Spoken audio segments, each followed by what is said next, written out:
Muy buenos días. Por aquí el coronel Pereira Pérez Equiliano, alumno de la Universidad Militar Bolivariana de Venezuela, perteneciente al excelentísimo Instituto de Estudios Estratégicos Operacionales de la Fuerza Armada Nacional Bolivariana, IESOFAN. Por supuesto, alumno de la primera corte Zulia en la especialización de Dirección Estratégica. En el día de hoy vamos a hablar sobre tres puntos importantes, ¿verdad? Para cubrir la materia de relación dirigentes dirigidos. En primer lugar, vamos a hablar de lo que son los tipos de estrategias genéricas. ¿De dónde nace este tipo de estrategia genérica? Nace de un señor llamado Michael Porter, la cual actualmente es profesor de la Escuela de Negocios de la Universidad de Harvard en los Estados Unidos, experto en estrategia de empresa y es considerado actualmente como el padre de la estrategia empresarial. Él ha venido desarrollando en el transcurso de su vida académica ciertas teorías, ¿okay? Sobre todo es cómo funciona, determina él cómo funciona el mercado y de acuerdo al funcionamiento del mercado, él aplica o hace aplicar una estrategia a una empresa para que la misma sea rentable. De allí nace, de acuerdo a las citaciones que él estudia, se presenta el concepto de las teorías de estrategia genérica. Ahora bien, ¿qué son estas estrategias genéricas? Ella va a estar conformada por tres tipos de estrategias. La primera estrategia es el liderazgo de costos o liderazgo de costes. ¿Qué es esto? Sencillamente, a una empresa en un momento determinado, él le dice, vamos a producir en cantidad, ¿verdad? De esa forma abaratamos los costos, vendemos más barato. Es decir, jugamos con la diferencia de mayor cantidad en producción, mayor cantidad de productos, precios más económicos al cliente. Para ello, por supuesto, la empresa debe tener un proceso de producción optimizado y debe obtener la materia prima barata. Esa es la primera estrategia a utilizar. La segunda estrategia a utilizar es la estrategia de diferenciación. ¿Qué es esta estrategia? Esta estrategia, como la segunda que él impone, es decirle a la empresa en un momento determinado que elabore menor cantidad de productos, pero la ganancia se obtiene de elevar los precios de esos productos. Ahora, estos productos van a tener una característica importante, que van a ser, digámoslo así, productos de sensación únicas al cliente. Son productos únicos, productos hechos a un tipo de cliente. Y tenemos la tercera estrategia genérica, que es la especialización, ¿ok? O enfoque en nichos. ¿Qué son nichos? Nichos es un grupo de clientes. Y la especialización no es más que lograr artículos o productos exclusivos para clientes exclusivos. ¿Okay? Para ello, por supuesto, debo determinar ese sector o ese nicho y colocar mi producto. Ejemplo, una marca de reloj para corredores de alto rendimiento en atletismo, y él le presenta a ese nicho, que es el deportista de alto rendimiento, el producto de ese reloj que posee ciertas características para ellos, un producto exclusivo para un grupo exclusivo. Esos son los tres estrategias genéricas que establece Michael Porter. Ahora bien, como otro punto, nosotros vamos a ir saltando ya primero, vamos a hablar de lo que es el perfil del talento humano. ¿Qué es el perfil del talento humano? Bueno, primero son capacidades y competencias de personas que aspiran en óptimas condiciones bajo su formación ocupar puestos.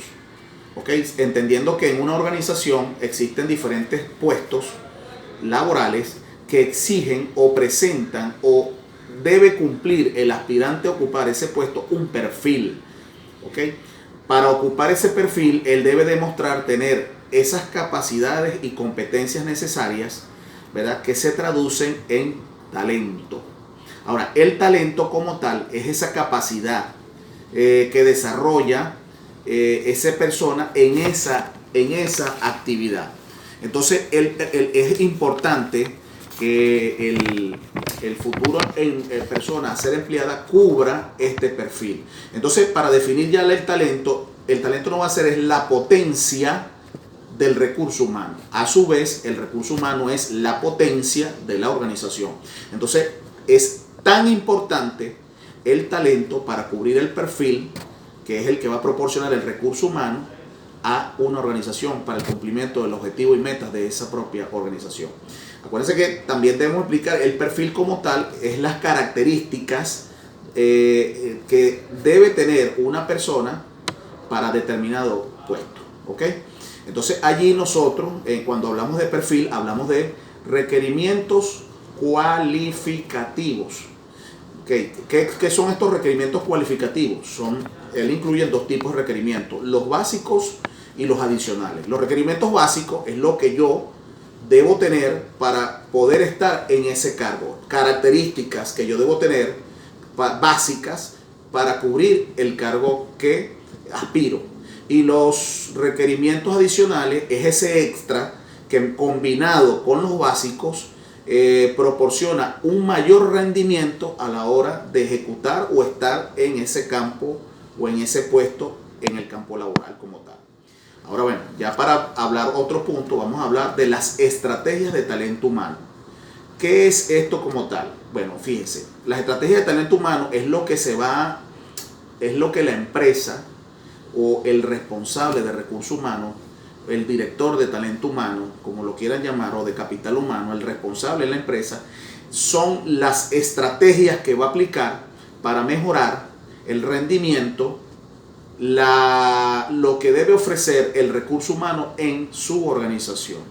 Para ello es importante nosotros hablemos de 5 puntos clave. Los mencionamos de esta forma. Primero, descubrir. Es importante que el seleccionador del recurso humano descubra el recurso humano que requiere la empresa. Para ello, por supuesto, va a aplicar diferentes métodos, técnicas y procedimientos para obtener, reclutar, procesar y obtener ese recurso humano.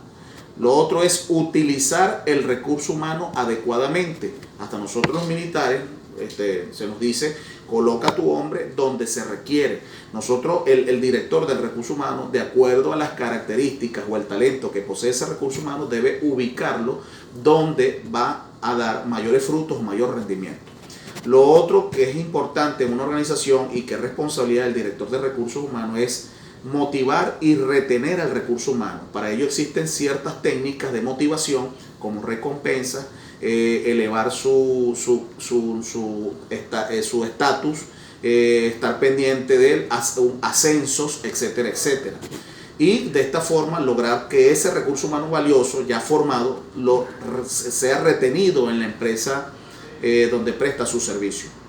Lo otro importante es la creación de nuevos talentos humanos, que no necesariamente lo vamos a buscar afuera, sencillamente que dentro de la misma organización, en las rotaciones o en los estudios del talento humano que tenemos, nosotros podemos conseguir a una persona que tenga ciertos perfiles, ciertas características, ¿verdad?, que cubran unos nuevos puestos o puestos que ya están determinados en la organización y den mayores rendimientos porque cubren el perfil que se quiere. Y lo otro es adaptar la organización al nuevo talento o al talento que se está presentando, porque en el tiempo la dinámica en la organización exige exige que se reoriente de acuerdo al talento que me está llegando y sus nuevas capacidades. Yo debo adaptar mi organización al talento, a su vez el talento a la organización. Bueno, esto ha sido todo por hoy. Estamos completamente a la orden y seguimos adelante.